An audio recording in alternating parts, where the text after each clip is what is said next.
Bonjour à tous et bienvenue à notre culte du 16 mai 2021, toujours en attente de pouvoir nous retrouver. Pour commencer notre culte ce matin, nous allons chanter un premier cantique et c'est le numéro 48 dans nos recueils.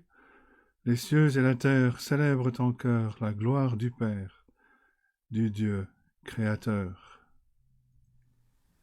Cantique numéro 48. Les cieux et la terre célèbrent en chœur la gloire du Père, du Dieu créateur, qu'il est redoutable dans sa majesté, qu'il est admirable dans sa charité.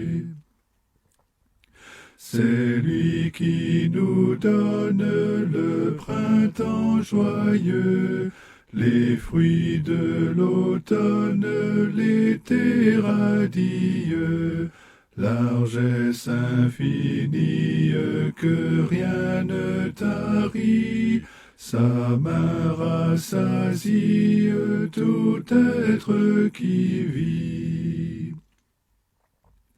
La vive lumière des cieux enflammés, l'ombre et le mystère des bois embaumés, le flot qui murmure la fleur et le fruit, tout dans la nature nous parle de lui. Mais, ô Dieu suprême, plus que tous tes dons, c'est ton amour même que nous adorons. Ô source éternelle de grâce et de paix, ton peuple fidèle te loue à jamais. Notre première lecture ce matin est le psaume 38. Psaume 38, un psaume de David pour souvenir. Charles Spurgeon, dans son commentaire dans Le Butin du Roi, publié chez Europresse, écrit ceci. Appliquée par l'esprit pour convaincre l'âme de péché, la loi de Dieu blesse profondément et laisse des marques pendant longtemps. Elle n'est pas une égratignure qu'efface la légèreté d'une gaieté insouciante ou la main flatteuse d'une justice de soi. Le Seigneur fait pénétrer la flèche de ses convictions jusqu'au plus profond de l'esprit. Il semble étrange qu'il frappe ses propres bien-aimés, mais il vise en réalité leur péché. Ceux qui ressentent ces coups mortels pour le péché en cette vie ne seront pas détruits par sa colère dans le monde à venir. Le Saint-Esprit rappelle sans cesse la vérité humiliante qu'il n'y a rien de bon en nous, c'est-à-dire en notre chair.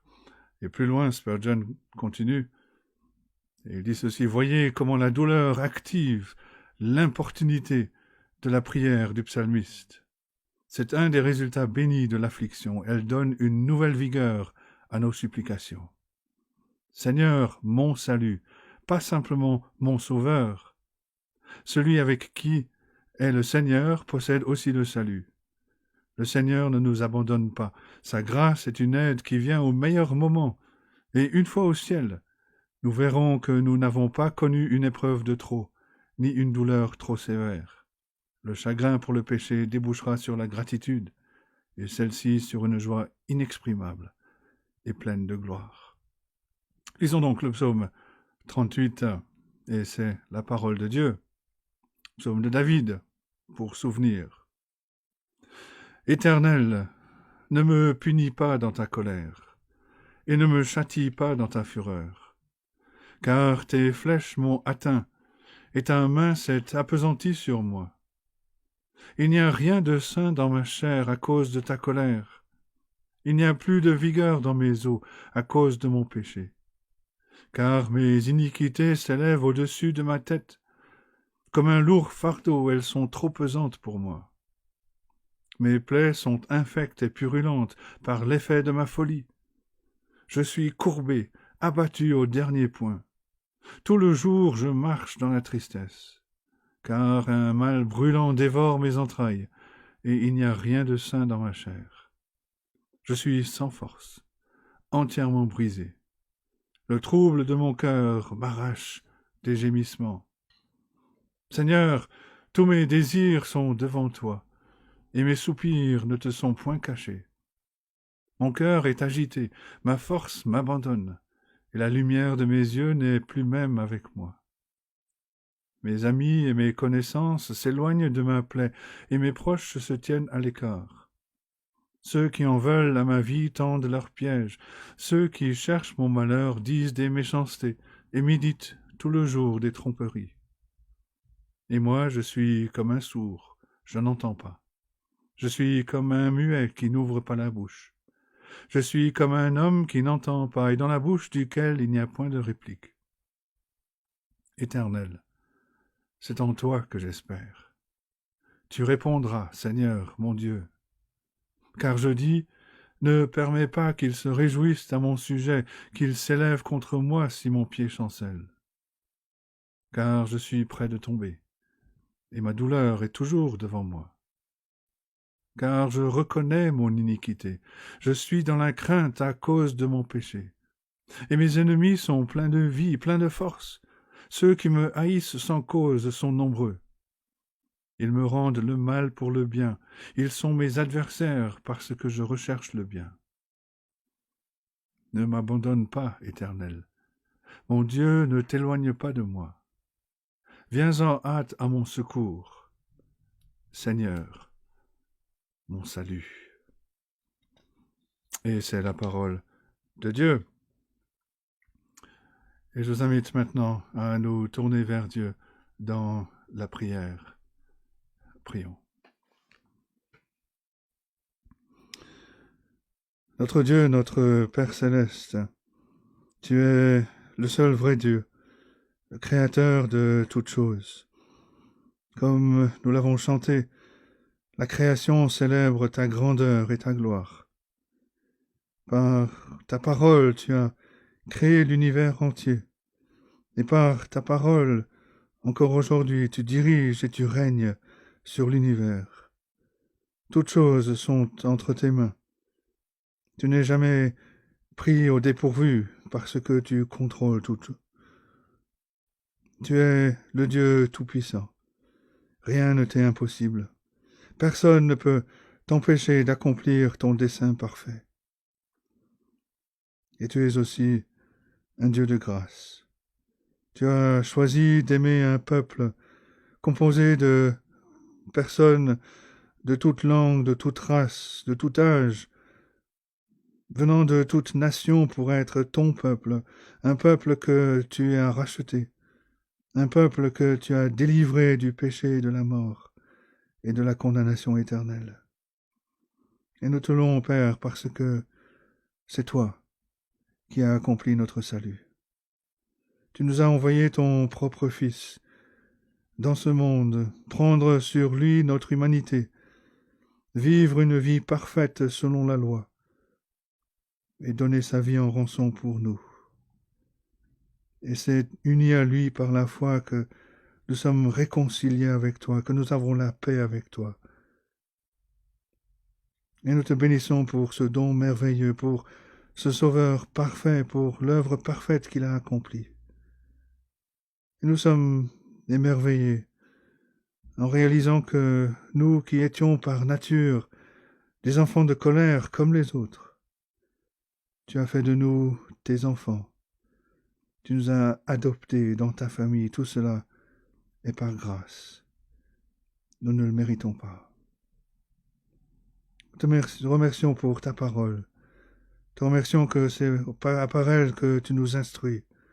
Te bénissons pour ces instants où nous pouvons nous retrouver grâce à ces moyens modernes de communication pour te louer, pour te prier, pour ouvrir ta parole. Nous te prions pour la proclamation de ta parole. partout sur la surface de cette terre. Que ton esprit souffle sur ta parole, qu'il touche des cœurs, qu'il encourage tes enfants, qu'il les corrige quand cela est nécessaire. Et par-dessus tout, qu'il glorifie ton Fils au milieu de ton peuple. Nous te prions pour ceux d'entre nous qui connaissent des moments difficiles et en particulier, nous te prions pour Jean-Christophe en te demandant de lui redonner des forces après sa chimio. Te prions aussi pour la petite Isélia et pour Naël, te demandant de poser ta main sur eux, qu'ils retrouvent la santé. Et donne-nous à chacun d'entre nous, dans ces moments d'incertitude, de lever les yeux vers toi et de connaître la paix que tu donnes, cette paix que le monde ne connaît pas. Ô notre Dieu, nous levons les yeux vers toi, nous regardons à toi. Viens nous conduire dans ces instants, viens bénir ce culte que nous t'offrons et reçois toute la reconnaissance de nos cœurs pour ta bonté, pour ta grâce envers nous en Jésus-Christ. Nous te le prions en son nom. Amen.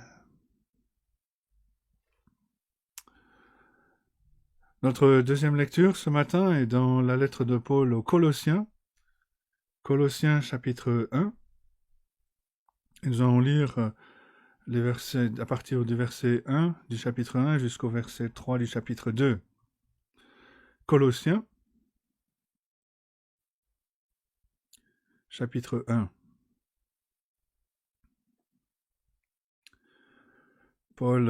L'apôtre Paul va parler de son ministère, de son combat, mais aussi de cette œuvre merveilleuse que Dieu a accomplie en Jésus-Christ.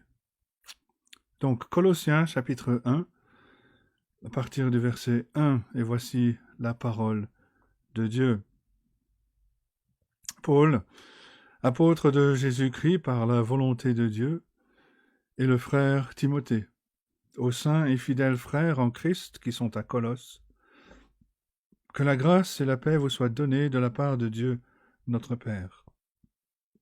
Nous rendons grâce à Dieu le Père de notre Seigneur Jésus-Christ, et nous ne cessons de prier pour vous, ayant été informés de votre foi en Jésus-Christ et de votre amour pour tous les saints, à cause de l'espérance qui vous est réservée dans les cieux, et que la parole de la vérité, la parole de l'Évangile, vous a précédemment fait connaître.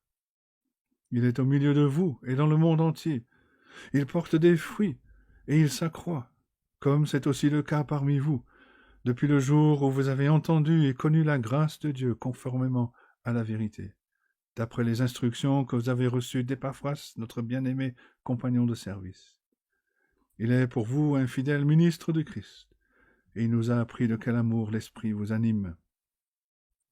C'est pour cela que nous aussi, depuis le jour où nous en avons été informés, nous ne cessons de prier Dieu pour vous.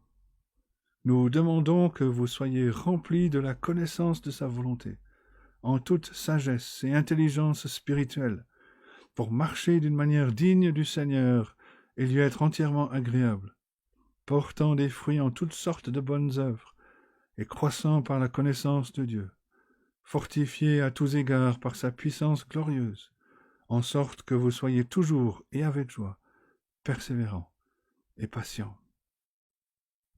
Rendez grâce au Père, qui vous a rendu capable d'avoir part à l'héritage des saints dans la lumière. Il nous a délivrés de la puissance des ténèbres et nous a transportés dans le royaume de son Fils bien-aimé, en qui nous avons la rédemption, le pardon des péchés. Le Fils est l'image du Dieu invisible, le premier-né de toute la création. Car en lui ont été créées toutes les choses qui sont dans les cieux et sur la terre, les visibles et les invisibles, trône, dignité, domination, autorité. Tout a été créé par lui et pour lui. Il est avant toute chose, et toute chose subsiste en lui. Il est la tête du corps de l'Église. Il est le commencement, le premier-né d'entre les morts, afin d'être en tout le premier. Car Dieu a voulu faire habiter toute plénitude en lui, Il a voulu par lui tout réconcilier avec lui-même, tant ce qui est sur la terre que ce qui est dans les cieux, en faisant la paix par lui, par le sang de sa croix. Et vous, qui étiez autrefois étrangers et ennemis par vos pensées et par vos mauvaises œuvres, il vous a maintenant réconciliés par sa mort dans le corps de sa chair, pour vous faire paraître devant lui, saints, sans défaut et sans reproche. Si du moins vous demeurez fondés et inébranlables dans la foi, sans vous détourner de l'espérance de l'évangile que vous avez entendu, qui a été prêché à toute créature sous le ciel, et dont moi, Paul, j'ai été fait ministre. Je me réjouis maintenant dans mes souffrances pour vous, et ce qui manque aux souffrances de Christ, je l'achève en ma chair, pour son corps qui est l'Église. C'est d'elle que j'ai été fait ministre, selon la charge que Dieu m'a donnée auprès de vous, afin que j'annonce pleinement la parole de Dieu, le mystère caché de tout temps et dans tous les âges, mais révélé maintenant à ses saints. Dieu a voulu leur faire connaître la glorieuse richesse de ce mystère parmi les saints, savoir Christ en vous, l'espérance de la gloire. C'est lui que nous annonçons, exhortant tout homme et instruisant tout homme en toute sagesse, afin de présenter à Dieu tout homme devenu parfait en Christ. C'est à quoi je travaille, en combattant avec force, avec sa force qui agit puissamment en moi. Je veux en effet que vous sachiez combien est grand le combat que je soutiens pour vous, et pour ceux qui sont à Laodicée, et pour tous ceux qui n'ont pas vu mon visage, afin qu'ils aient le cœur rempli de consolation, qu'ils soient unis dans l'amour et enrichis d'une pleine intelligence, pour connaître le mystère de Dieu, savoir Christ, mystère dans lequel sont cachés tous les trésors de la sagesse et de la connaissance. Et jusque-là, la parole de Dieu. Que Dieu bénisse la lecture de sa parole à nos cœurs. Avant de passer au message, en Juge 6, nous allons chanter un deuxième cantique qui est le numéro 55 dans nos recueils. Dieu lui-même, au mystère, descendant sur la terre, a voulu se vêtir de notre infirmité. Et le refrain dit « Nous dirons son amour pendant l'éternité ». Cantique numéro 55. Dieu lui-même au mystère, descendant sur la terre, a voulu se vêtir de notre infirmité. Chétif et misérable, il naît dans une étable, nous dirons son amour pendant l'éternité. Nous dirons son amour pendant l'éternité. Sur une croix infâme, voyez-le rendre l'âme de ses propres bourreaux, portant l'iniquité. Pour briser notre chaîne, il subit notre peine. Nous dirons son amour pendant l'éternité. Nous dirons son amour pendant l'éternité. Comme on sort d'un vain rêve, il s'éveille, il se lève, tressaillés cieux et terre, il est ressuscité. Il nous ouvre la voie, il nous donne sa joie. Nous dirons son amour pendant l'éternité. Nous dirons son amour pendant l'éternité. entrer dans la lumière, à la droite du Père. Il conserve envers nous la même charité. Pour nous venir en aide, sans cesse il intercède. Nous dirons son amour pendant l'éternité. Nous dirons son amour pendant l'éternité. Il revient sur la nue, attendons sa venue. Bientôt il régnera dans la sainte cité, partageant sa victoire, rayonnant de sa gloire. Nous dirons son amour pendant l'éternité. Nous dirons son amour pendant l'éternité.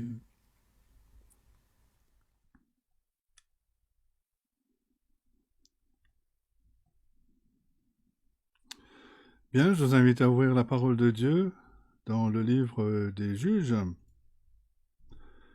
Nous allons lire Juges chapitre 6.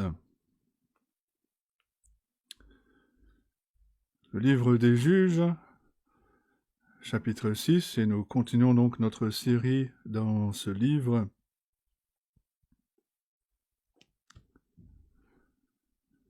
Juges chapitre 6, nous allons lire les 10 premiers versets.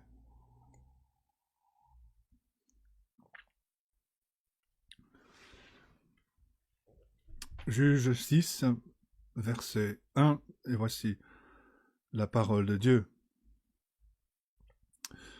Les enfants d'Israël firent ce qui déplaît à l'Éternel. Et l'Éternel les livra entre les mains de Madian pendant 7 ans. La main de Madian fut puissante contre Israël. Pour échapper à Madian, les enfants d'Israël se retiraient dans les ravins des montagnes, dans les cavernes et sur les rochers fortifiés. Quand Israël avait semé, Madian montait avec Amalek et les fils de l'Orient, et il marchait contre lui. Il campait en face de lui, détruisait les productions du pays jusque vers Gaza, et ne laissait en Israël ni vivres, ni brebis, ni bœufs, ni ânes. Car ils montaient avec leurs troupeaux et leurs tentes. Ils arrivaient comme une multitude de sauterelles.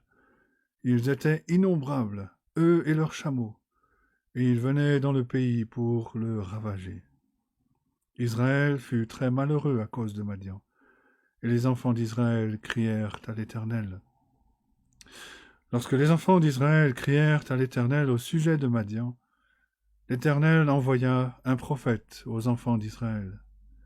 Il leur dit, « Ainsi parle l'Éternel, le Dieu d'Israël. Je vous ai fait monter d'Égypte, et je vous ai fait sortir de la maison de servitude. Je vous ai délivré de la main des Égyptiens et de la main de tous ceux qui vous opprimaient. Je les ai chassés devant vous. Je vous ai donné leur pays. Je vous ai dit, je suis l'Éternel votre Dieu.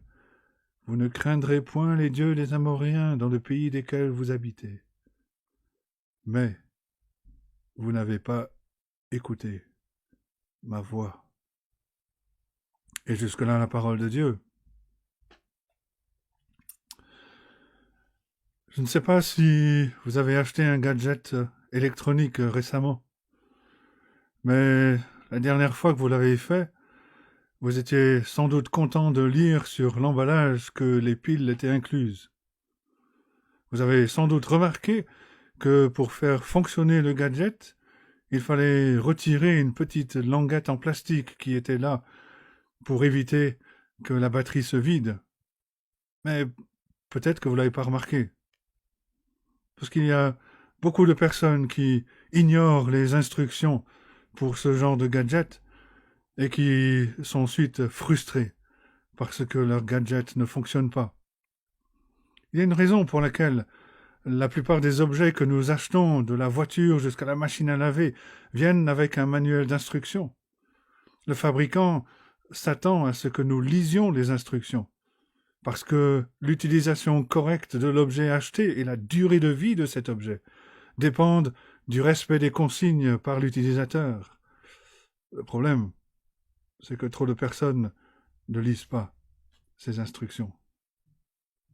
Et c'est l'histoire de notre vie. Dieu, le Créateur, nous a créés d'une façon particulière, mais à cause du péché, la création est maintenant défectueuse. Dans son design originel, la vie était simple. Le but de Dieu pour nous était que nous nous réveillions le matin, que nous passions du temps en communion avec lui, que nous prenions soin de sa merveilleuse création pendant nos journées, tout en maintenant une communion avec lui, et à la fin de la journée, après une journée de communion avec Dieu, nous nous coucherions pour la nuit. Mais encore une fois, à cause du péché, la vie n'est plus aussi simple. C'est pour ça que le Créateur nous a donné un manuel complet qui identifie les manquements et les problèmes que le péché a amenés à la création. Ce manuel, la Bible, souligne l'incapacité de l'homme à pouvoir trouver une solution lui-même. Et elle nous donne en détail, elle nous décrit comment l'homme peut être réconcilié avec son Créateur et vivre d'une façon qui l'honore. Le problème, c'est que beaucoup de personnes ne lisent pas ce manuel. Ou, s'ils le font, ils ne croient pas ce qu'ils lisent. Et ils n'obéissent pas aux instructions. Et par conséquent, la vie est perturbée. Très souvent, les vices du péché rendent la vie malheureuse.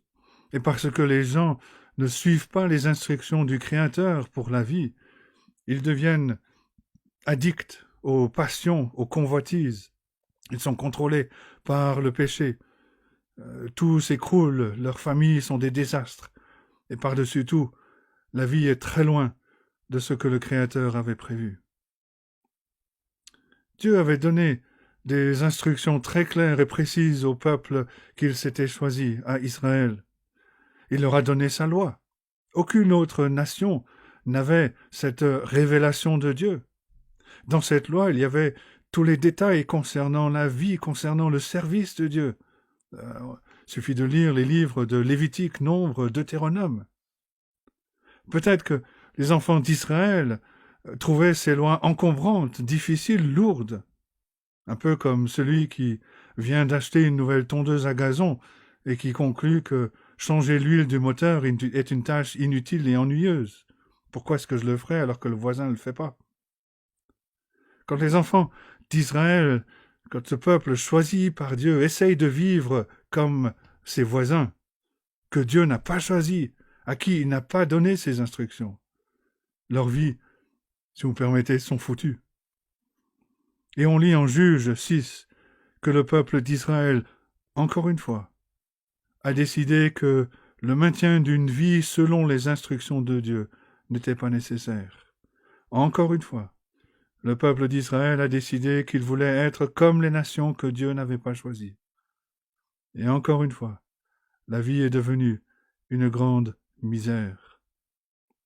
Une leçon très importante que le peuple devait apprendre, c'était que Dieu, le Créateur, qui les avait choisis parmi tous les peuples, était aussi celui qui dirigeait les circonstances de la vie, les circonstances du monde. Et quand il donne un commandement, il s'attend à ce que son peuple obéisse. Et si le peuple n'obéit pas, dans son amour, Dieu discipline ses enfants dans le but d'attirer leur attention. Et c'est ce que Dieu va expliquer au peuple désobéissant par la bouche d'un prophète dont on ne connaît même pas le nom. Il y a des leçons importantes dans ce récit. Mais le premier grand point, les premiers versets, le péché et la souffrance. Versets 1 à 6. Le peuple souffre parce que Dieu l'a livré entre les mains de Madian. Pourquoi? Parce que, encore une fois, le peuple a fait ce qui est mal aux yeux de Dieu. Le chapitre 6 commence avec ces mots. Verset 1. Les enfants d'Israël firent ce qui déplaît à l'Éternel. Est-ce que le peuple d'Israël n'a pas déjà été dans cette situation? Est-ce qu'il n'a pas appris les leçons? Le peuple a chanté le chant de Déborah, chapitre précédent, qui glorifiait, qui louait Dieu pour sa grâce et sa bonté. Et quand on commence le chapitre 6, il y a un contraste énorme entre chanter les louanges de Dieu et faire ce qui déplaît à l'Éternel. Le processus de cananisation, un terme qu'on a utilisé au début de cette série, ce processus de cananisation d'Israël continuait. Au lieu que les nations deviennent comme Israël, c'est Israël qui devenait comme les nations. Alors, il n'y a pas de signification secrète dans ce qu'ils ont fait. Ils ont fait le mal. Et Dieu a horreur du mal. Ce que le peuple d'Israël était mal, peut-être ce que le peuple d'Israël a fait était mal, peut-être pas selon les normes humaines, mais certainement selon les normes de Dieu. Le mal est une attaque contre la personne, contre le caractère de Dieu. Faire le mal, c'est aller contre la nature même de Dieu. Et pour les Israélites, il y avait au moins deux facettes. Tout d'abord, c'était ignorer la loi de Dieu, ignorer sa parole, la considérer comme ayant peu d'importance. Mais aussi, c'était adopter l'adoration des idoles de leurs voisins païens. C'est ce qui les a amenés à développer les mêmes caractères que leurs voisins. Et l'Ancien Testament les mentionne où il fait allusion très souvent. On les retrouve encore aujourd'hui. L'idolâtrie ouvre la porte à l'ivresse, à l'impudicité, à l'adultère, à l'injustice, aux enfants qui déshonorent leurs parents, aux parents qui abusent de leurs enfants jusqu'à offrir leur bébé en sacrifice. Mais qu'est-ce que le peuple d'Israël pensait? Que Dieu ne voit pas? Qu'il ne s'intéresse pas? Personne ne peut faire le mal sans que Dieu ne le voie. Dieu voit toutes choses, il sait toutes choses et il juge toutes choses. Tsophar, l'ami de Job, en Job 11, verset 11, dit ceci, « Car Dieu connaît les vicieux, il voit facilement les coupables. » Ou d'autres traductions de ce verset, la deuxième partie de ce verset dit, « Quand il voit l'iniquité, facilement, ne va-t-il pas l'examiner ?»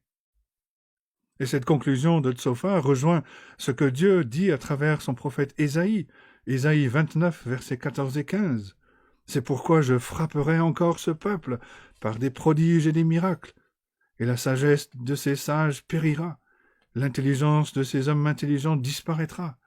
Malheur à ceux qui cachent leurs desseins pour les dérober à l'Éternel, qui font leurs œuvres dans les ténèbres et qui disent « Qui nous voit et qui nous connaît ?» C'est Ésaïe 29, versets 14 et 15. Ceux qui font le mal comptent pour Dieu, surtout quand il s'agit de membres de son peuple. Il va répondre. Il ne peut pas laisser le mal impuni. En fait, s'il est possible pour nous de vivre notre vie en faisant le mal et de ne pas connaître l'attention de Dieu, c'est une bonne indication que nous ne faisons sans doute pas partie de son peuple. Mais voilà le peuple choisi par Dieu, qui décide de faire le mal. Alors Dieu lui-même les livre aux mains des ennemis. Et le résultat qui suit, c'est le peuple qui connaît la souffrance qui vient avec le fait d'avoir été livré. Verset 2, « La main de Madian fut puissante contre Israël. » Peut-être que la parenthèse était quelque chose de normal pour le peuple. Le peuple avait connu une paix relative pendant 40 ans. Ceux qui étaient âgés de 20 ans quand Jaël a tué Sisera avaient maintenant 60 ans. Ils avaient établi des fermes céréalières, planté des vergers et des vignes. Ils avaient élevé des enfants. Ils se réjouissaient avec leurs petits-enfants. Sans doute que la plupart d'entre eux assistaient à certains festivals, à certaines célébrations. Parlaient de la vie, de la belle vie qu'ils avaient dans la terre de la promesse. Est-ce qu'il y avait des personnes qui se souciaient du fait que la majorité des gens ne suivaient pas la loi de Dieu? Est-ce qu'il y avait des personnes qui n'étaient pas tranquilles en voyant que beaucoup de personnes ne gardaient pas les fêtes prescrites par la loi? Est-ce que certaines personnes étaient considérées comme étant vieux jeux parce qu'elles insistaient sur le fait d'adorer le seul vrai Dieu et non les idoles du moment? Un jour, les choses ont commencé à changer. Leurs voisins du sud sont devenus puissants et ont commencé à faire du bruit avec leurs sabres. Et après une période de menaces, Madian commence à trouver des failles dans la frontière et avance dans le pays de la promesse. Et en peu de temps, ce peuple païen réalise qu'Israël n'offre que très peu de résistance. Et Madian prend le dessus et devient le maître. Le peuple que Dieu s'était choisi donnait maintenant ses ressources aux païens que Dieu ne s'était pas choisis. Ça ne peut pas être la volonté de Dieu. Si? Ce que le peuple n'avait pas compris de suite, c'est que c'était Dieu lui-même qui les avait livrés. La main de Madian était puissante contre Israël. À la fin du verset 1, l'Éternel les livra entre les mains de Madian pendant 7 ans. Il aura sans doute été difficile de convaincre le peuple choisi par Dieu que c'était Dieu lui-même qui avait fortifié Madian, qui avait ouvert la porte pour permettre à Madian d'entrer dans le pays de la promesse.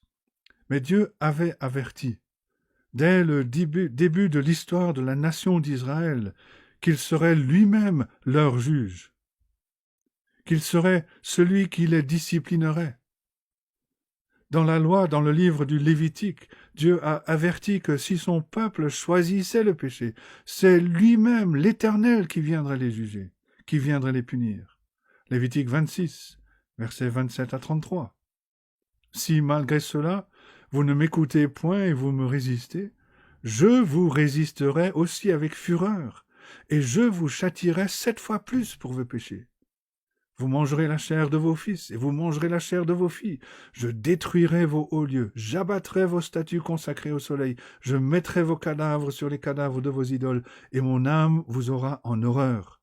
Je réduirai vos villes en désert, je ravagerai vos sanctuaires, je ne respirerai plus l'odeur agréable de vos parfums, je dévasterai le pays, et vos ennemis qui l'habiteront en seront stupéfaits.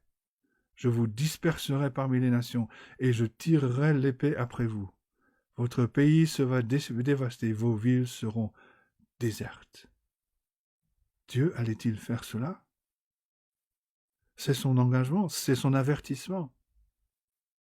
Les gens ont encore du mal aujourd'hui à laisser Dieu avoir le contrôle sur toute chose. Mais Dieu contrôle et Dieu ne peut pas laisser le péché impuni. Avant que Dieu ne permette aux Babyloniens d'emmener la nation d'Israël en exil, il donne l'avertissement par ses prophètes et en particulier par Amos, Amos 3, versets 1 à 6.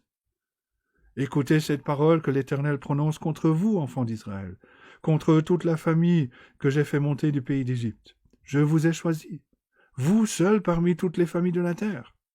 C'est pourquoi je vous châtierai pour toutes vos iniquités. 2 hommes marchent-ils ensemble sans être concertés? Le lion rugit-il dans la forêt sans avoir une proie? Le lionceau pousse-t-il des cris du fond de sa tanière sans avoir fait une capture? L'oiseau tombe-t-il dans le filet qui est à terre sans qu'il y ait un piège? Le filet s'élève-t-il de terre sans qu'il y ait rien de pris? Sonne-t-on de la trompette dans une ville sans que le peuple soit dans l'épouvante?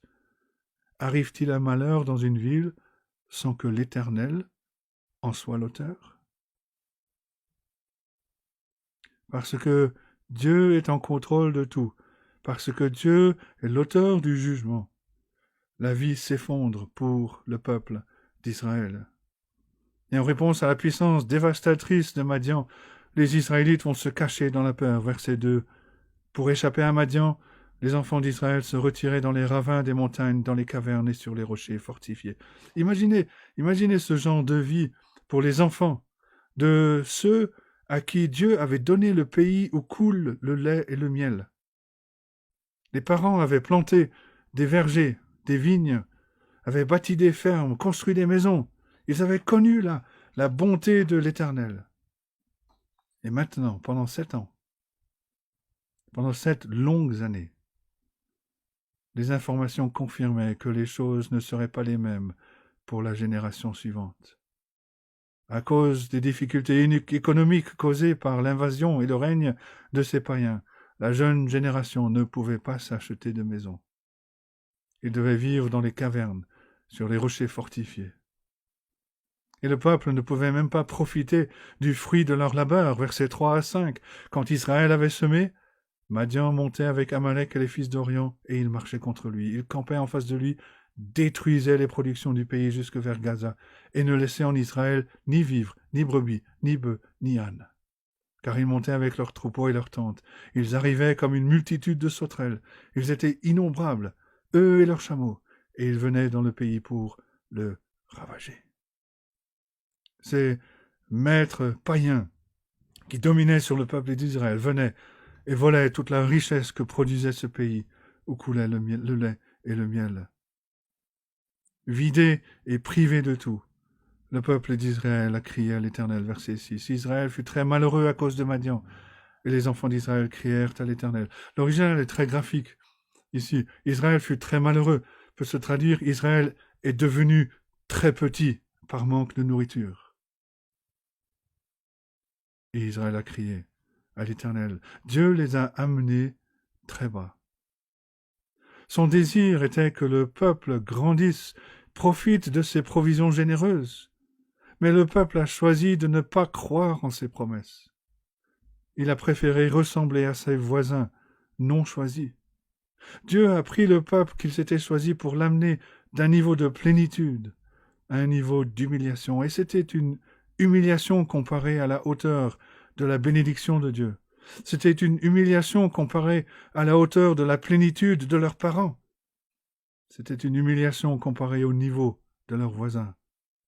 Et ce n'était pas une coïncidence ou le hasard. C'est Dieu qui a utilisé Madian pour humilier son peuple. Madian, vous vous rappelez, descend d'Abraham par les enfants de Kétura, la deuxième femme d'Abraham, sa concubine. Madian était impliqué avec les autres fils de Jacob dans la vente de Joseph en Égypte. Genèse 37, versets 25 et suivants. N'oublions pas non plus que Moïse a épousé la fille du sacrificateur de Madian.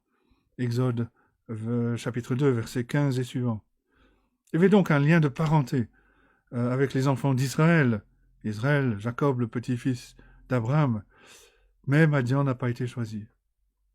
Et à un moment dans le passé, Madian s'est ligué avec les Moabites pour louer les services de Balaam, pour maudire le peuple choisi par Dieu. De l'autre côté, les Amalécites descendent d'Ésaü, et ils sont les premiers à faire la guerre à Israël. Et maintenant, ces païens, incroyants, non choisis par Dieu, contrôlent le peuple de Dieu. Que faire? Le peuple de Dieu a crié à l'Éternel pour être délivré.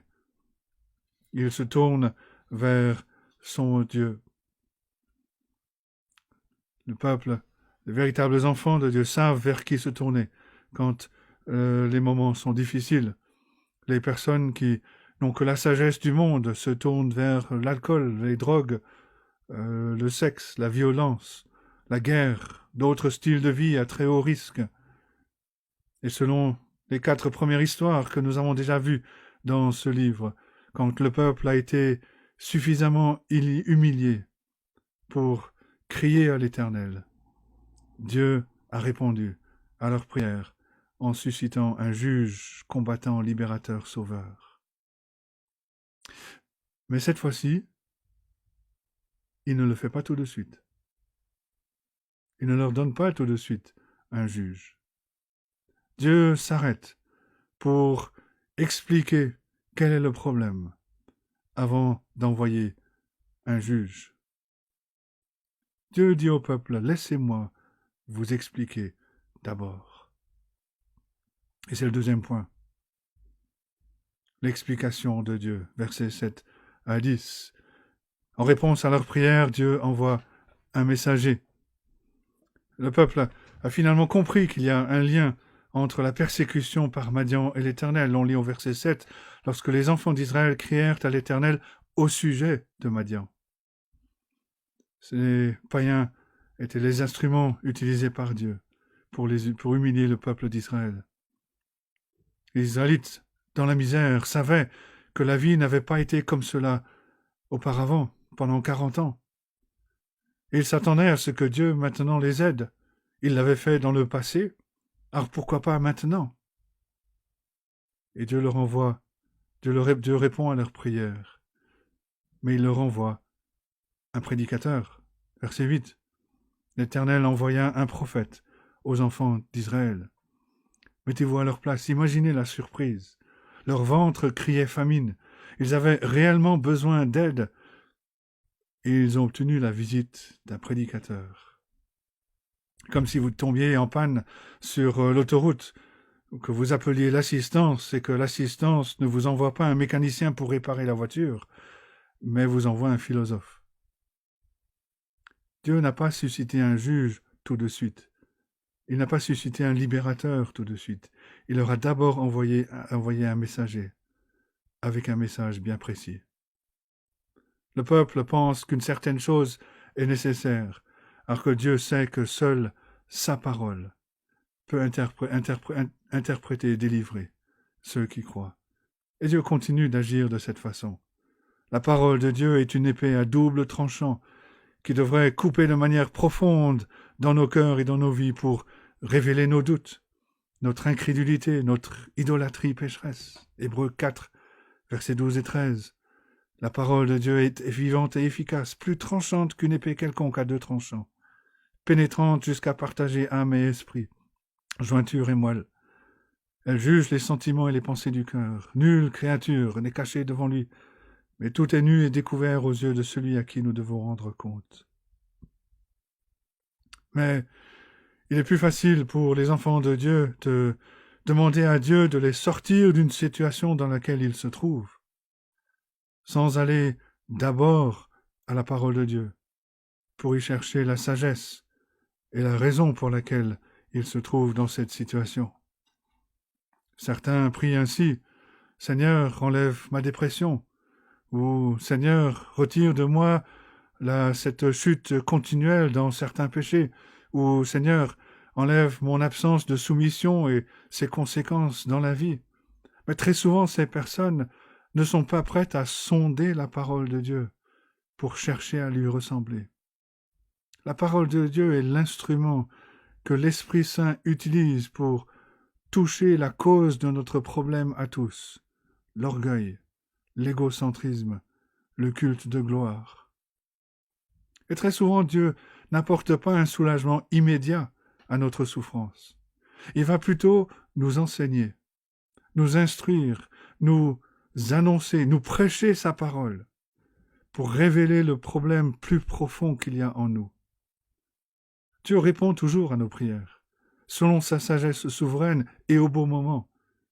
Mais il veut d'abord que nous comprenions sa parole. Le gros problème avec Israël, ce n'était pas Madian.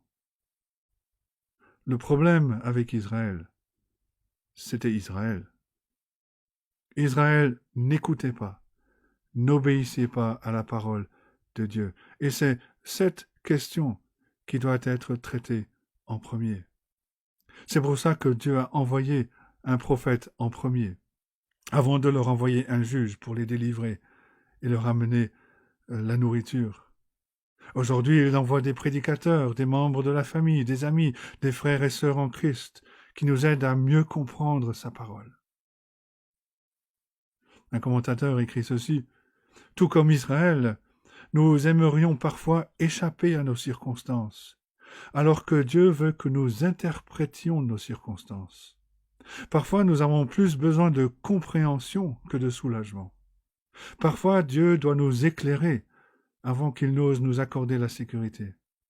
Nous voulons être libérés d'une chaîne, alors que Dieu veut que nous prenions conscience de notre idolâtrie. Dieu veut nous enseigner, pas simplement calmer nos esprits. Ce que le peuple avait besoin en urgence, c'était la parole de Dieu. La parole de Dieu est la nourriture spirituelle qui doit précéder la nourriture physique. Le peuple d'Israël avait besoin d'apprendre à nouveau à rechercher premièrement le royaume de Dieu et sa justice, sachant que toutes les autres choses seront données par-dessus. Dieu voulait que son peuple comprenne pourquoi il connaissait la famine. Il n'a pas obéi à la parole de Dieu. Et le message de Dieu à travers ce prédicateur explique la connexion entre le péché et la souffrance. D'abord, il y a un rappel des faits. Au début de l'histoire de la nation d'Israël, c'est Dieu qui a délivré la nation de son esclavage. Verset 8, il leur dit, « Ainsi parle l'Éternel, le Dieu d'Israël, je vous ai fait monter d'Égypte, et je vous ai fait sortir de la maison de servitude. » Le peuple choisi ne serait même pas dans le pays de la promesse si Dieu n'était pas intervenu. Est-ce que le peuple avait oublié son histoire? Ensuite, le prophète leur dit que lorsque Dieu a conduit le peuple vers la terre de la promesse, c'est Dieu qui a chassé les oppresseurs. Verset 9, « Je vous ai délivré de la main des Égyptiens et de la main de tous ceux qui vous opprimaient. Je les ai chassés devant vous et je vous ai donné leur pays. » Et ensuite, plus important, c'est Dieu qui établit les règles. Je vous ai dit, je suis l'Éternel votre Dieu. Vous ne craindrez point les dieux des Amoréens dans le pays desquels vous habitez. Parce que Dieu est le Créateur, l'auteur de la promesse concernant le pays, qu'il est le libérateur, qu'il est aussi celui qui soutient son peuple, il a le droit d'établir les règles. Et la règle principale était simple, c'était d'aimer, de croire, d'honorer, d'adorer Dieu selon ses règles, de ne pas essayer de se mélanger avec les voisins populaires qui ne sont pas choisis. Mais le problème, décrit de façon très simple à la fin du verset 10, « Mais vous n'avez point écouté ma voix. » Ces gens, ce peuple, n'avaient aucune excuse de ne pas connaître la loi de Dieu. Ils n'avaient aucune excuse de ne pas obéir à la loi de Dieu. Ils n'avaient aucune excuse de ne pas savoir que la désobéissance allait amener le jugement. Les parents étaient conscients des promesses et des avertissements de Dieu. Juste avant d'envoyer le peuple dans la terre de la promesse, Dieu a rappelé à son peuple, Deutéronome 28, verset 15, « Si tu n'obéis point à la voix de l'Éternel ton Dieu, si tu n'observes pas et ne mets pas en pratique tous ces commandements et toutes ces lois que je te prescris aujourd'hui, voici toutes les malédictions qui viendront sur toi et qui seront ton partage. » Et il y a une liste qui suit. Mais même avant cela, dans le livre du Lévitique, chapitre 26, versets 14 et 17, Dieu avait averti, « Mais si vous ne m'écoutez point et ne mettez point en pratique tous ces commandements, si vous méprisez mes lois, si votre âme a en horreur mes ordonnances, en sorte que vous ne pratiquiez point tous mes commandements, et que vous rompiez mon alliance, voici alors ce que je vous ferai. J'enverrai sur vous la terreur, la langueur et la fièvre, qui rendront vos yeux languissants et votre âme souffrante. Et vous sèmerez en vain vos semences, vos ennemis les dévoreront.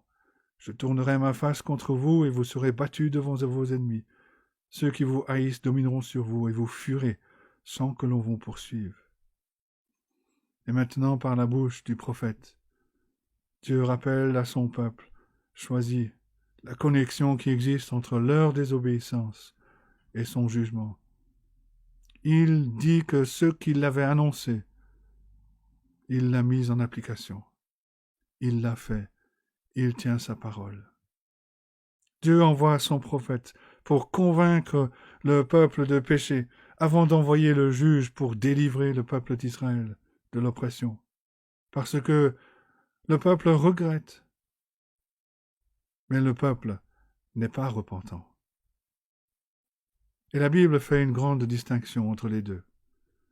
L'apôtre Paul, dans sa deuxième lettre aux Corinthiens, chapitre 7, verset 10, écrit ceci, « En effet, la tristesse selon Dieu produit une repentance à salut dont on ne se repent jamais, tandis que la tristesse du monde produit la mort. » On trouve dans le regret et dans la repentance une profonde tristesse, voire même une détresse. Mais les deux sont complètement différents. Pourquoi? Tout d'abord, La tristesse, selon le monde, ne produit pas de réel changement, alors que la repentance en produit. Pourquoi? La tristesse, selon le monde, c'est regretter les conséquences du péché. C'est ne pas regretter le péché lui-même. S'il n'y avait pas eu de conséquences, il n'y aurait pas eu de tristesse. Il n'y a pas de tristesse au sujet du péché, pour ce que le péché est, pour la façon dont le péché attriste Dieu et détruit notre relation avec lui. Tout se passe sur un plan horizontal, selon le monde, et pas sur un plan vertical. Il n'y a aucune question au sujet de comment cela affecte ma relation avec Dieu. Et donc, dès que les conséquences disparaissent, le comportement pécheur revient. Le cœur n'est pas dégoûté du péché. Et donc le péché reste enraciné. Et c'est ce qu'on voit avec le peuple d'Israël, qui retombe sans arrêt dans le péché. Ensuite, la tristesse selon le monde reste dans le regret, alors que la repentance enlève tout regret au sujet du passé. Pourquoi? Parce que la véritable repentance se focalise sur le véritable résultat permanent du péché, à savoir la perte entre crochets du Seigneur. La repentance nous rend toujours plus capables d'accepter et d'aller au-delà de ce qui s'est passé.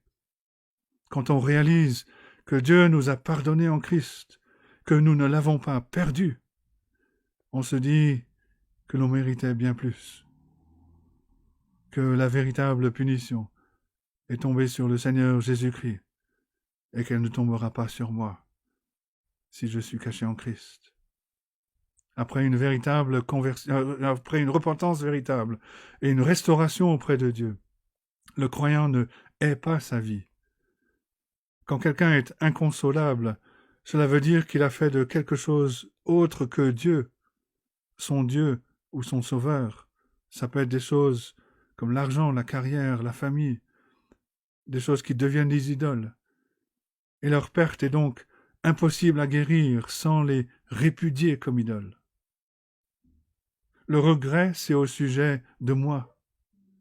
Comment j'ai mal, comment ma vie est ruinée, comment mon cœur est brisé. La repentance, c'est au sujet de Dieu. Combien il a été attristé. Comment sa nature de créateur et de rédempteur a été foulée sous nos pieds. Comment ces actes répétés de délivrance ont été banalisés et utilisés de manière manipulatrice. Nous savons que le peuple d'Israël était idolâtre. La réponse de Dieu à leurs cris montre qu'ils étaient attristés pour tout ce qu'ils avaient perdu et qu'ils voulaient voir toutes ces choses restaurées. Mais ils ne se repentent pas de leur idolâtrie. Et le but de Dieu en leur envoyant son prophète est de les amener du regret à la repentance. Qu'est-ce qu'on peut apprendre de cela? Beaucoup de choses. La plus importante, c'est de vérifier la raison derrière notre tristesse. Est-ce que nous sommes tristes à cause des conséquences du péché dans nos vies? Ou est-ce que nous sommes tristes à cause du péché lui-même?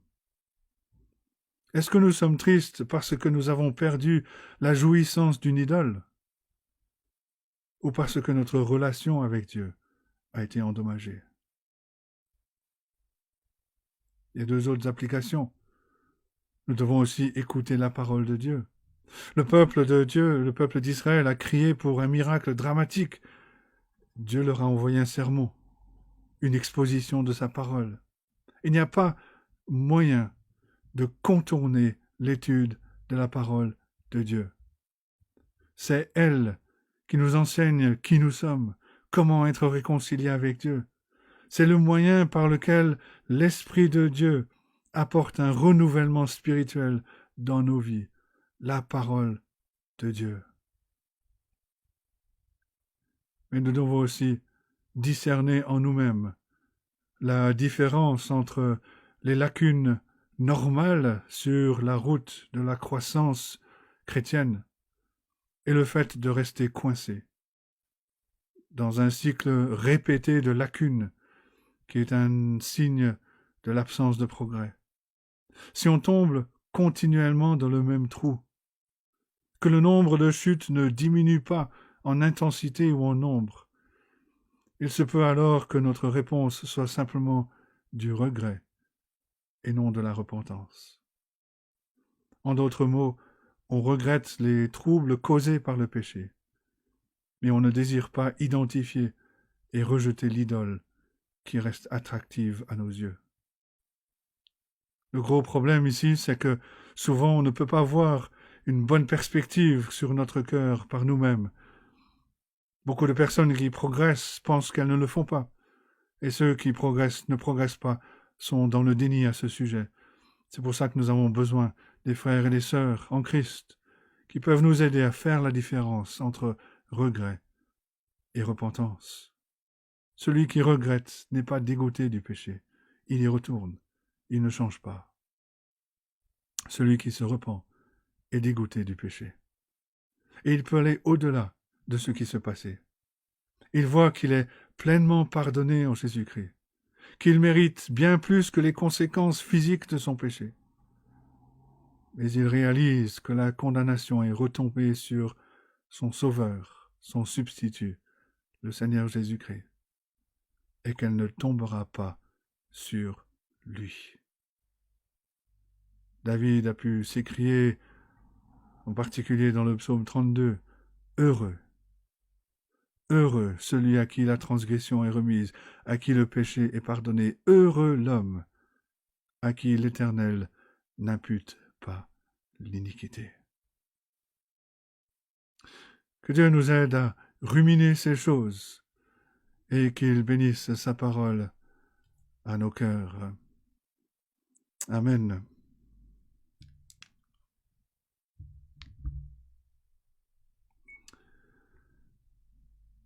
Nous allons chanter un dernier cantique qui est le cantique numéro 305. Cantique numéro 305 dans nos recueils. Seul refuge de mon âme, je veux m'appuyer sur toi. La paix que mon cœur réclame est à tes pieds, ô mon roi. Cantique 305. Seul refuge de mon âme, je veux m'appuyer sur toi. La paix que mon cœur réclame est à tes pieds, ô mon roi. Jésus Sauveur que je t'aime, ô toi qui mourus pour moi, et qui veux dans le ciel même qu'un jour je règne avec toi.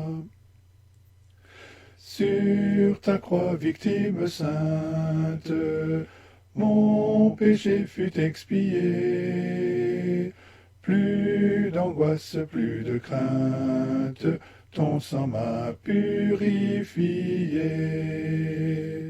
Jésus Sauveur que je t'aime, ô toi qui mourus pour moi, et qui veux dans le ciel même qu'un jour je règne avec toi.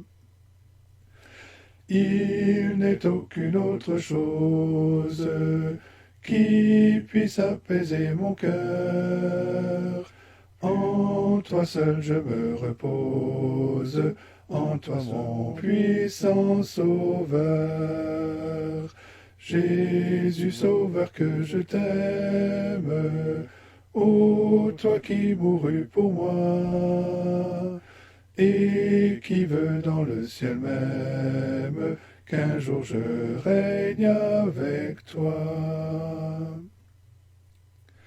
À toi Jésus j'abandonne mon cœur, mon âme et mes jours. Quand moi ton amour rayonne, je veux te servir toujours.